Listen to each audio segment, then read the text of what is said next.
आले hero heroine. काय झालं आई? नाहीच सोडलं ना शुभूला? घ्या, आम्ही सांगत होतो ना, हेच सांगत होतो. पोलीस इन्स्पेक्टर वर हात उचललाय. कसं सोडणार आहे त्याला? म्हणजे आजची रात्र शुभूला जेल मध्येच काढायला लागल वाटतं.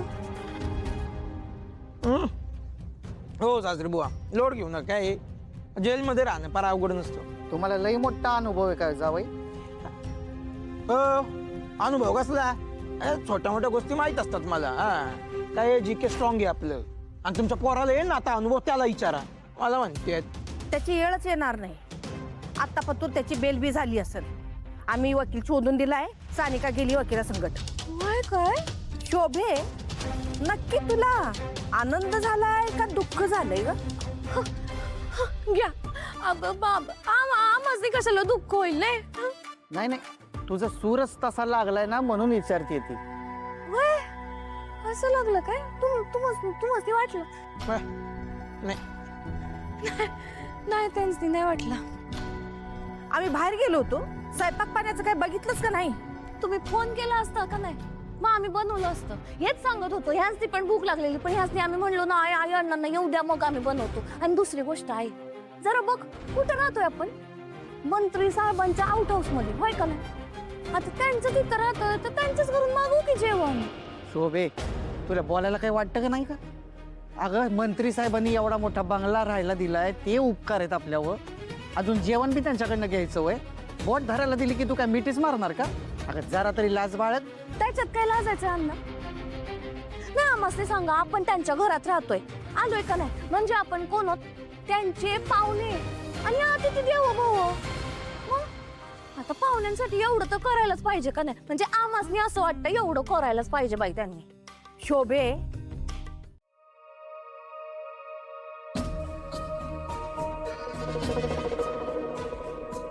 विश्वंभर, आता तुला मी जे काही सांगणार आहे ते ऐकून तुला गोळ्यांचा डोस डबल करावा लागेल. का काय झालं? तुला खरं वाटत नव्हतं ना मी काय सांगत होते ते? मी आत्ता स्वतः माझ्या डोळ्यांनी शुभ आणि श्रावणीला बघितलंय. शुभ तिला उचलून घेऊन गेलाय तिच्या रूमकडे. नंदाक्का, तू काय या सगळ्या गोष्टींचा विचार करतेस? तुला तिची तब्येत बिघडली असेल म्हणून उचललं असेल. तर तुला हे सगळं नॉर्मल वाटतंय? विश्वंभर, कमाल आहे. आणि हे सगळं पटतंय? अरे तुझा नौकर 2 हातावरती उचलून घेऊन जातो तुझ्या मुलीला. हे सगळं तुला चालतंय? नंदाक्का, तू खोटं बोलतेस असं माझं म्हणणं नाहीये, पण तू जे काही बोलतेस ते मला पटतही नाहीये. कधी कधी ना आपण डोळ्यांनी बघितलेल्या गोष्टी सुद्धा खोट्या असू शकतात. आणि माझा ना शुभवरती पूर्ण विश्वास आहे अजूनही. ठेव विश्वास, ठेव. मुलगी प्रेग्नंट होईल ना तेव्हा कळेल तुला. नंदाक्का,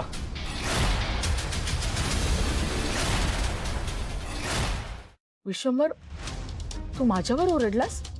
माझ्यावर? नंदाक्का, मला माफ कर, पण माझा पूर्ण विश्वास आहे शुभू काहीही चुकीचं करणार नाही. त्याच्याविषयी असं अभद्र बोलू नकोस, त्याच्यावर आरोप करू नकोस. नंदाक्का, तुला बाकी जे काही बोलायचं ते बोल, पण त्याच्याविषयी काही बोलू नकोस. का नको बोलू? त्या वैदेहीनी पण असं शेण खाल्लं होतं ना.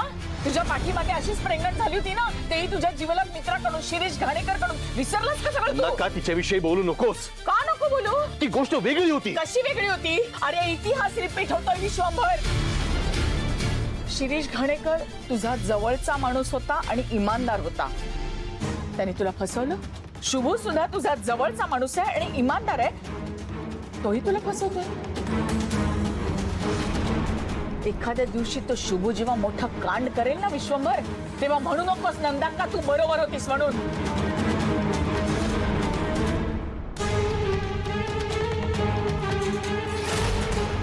एखाद्या दिवशी तो शुभू जेव्हा मोठा कांड करेल ना विश्वंभर, तेव्हा म्हणू नकोस नंदाक्का तू बरोबर होतीस म्हणून.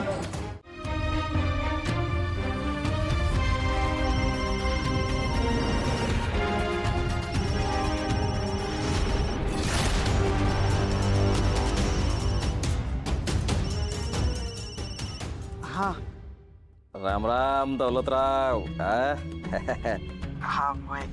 राम राम साहेब. आपला शुभ बाळ घरी आला की नाही? हा वय वय अहो आता तुम्ही मदत केली म्हणून तर हे शक्य झालं नाही तर शक्य होतंय काय? अहो असू दे की शुभ बाळ आपला घरी आलेलं आहे. आता बिनगोर राहायचं, टेन्शन घ्यायचं नाही. आला का जाणार? वय वय वय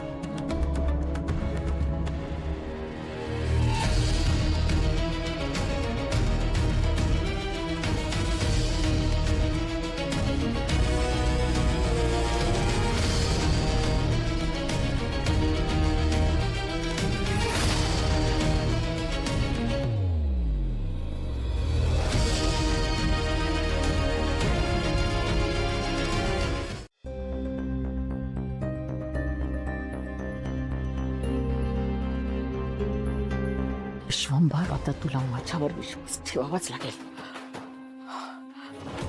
विश्वंभर, माझ्याकडे ना आता मोठा पुरावा आहे. तुझा विश्वास बसत नव्हता ना? तुला असं वाटत होतं की मी खोटं बोलते.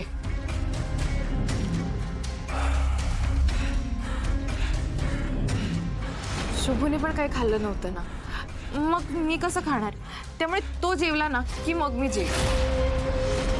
तेव्हा शुभू येईल आणि तिला घास भरवेल, तेव्हा ती खाईल. नंदा काय बोलतेस तू? त्यांनी तिला येऊन जेवण भरवण्याचा काय संबंध आहे? माझा नाही विश्वास यावर. विश्वास नाहीये? मग सांग ना तिला जेवायला. बघू जेवते का. बोलव तिला आणि स्वतःच्या डोळ्यांनी बघ. ठीक आहे, जेवण मारायला सांग. मी बघतो आज ही मुलगी कशी जेवत नाही ते.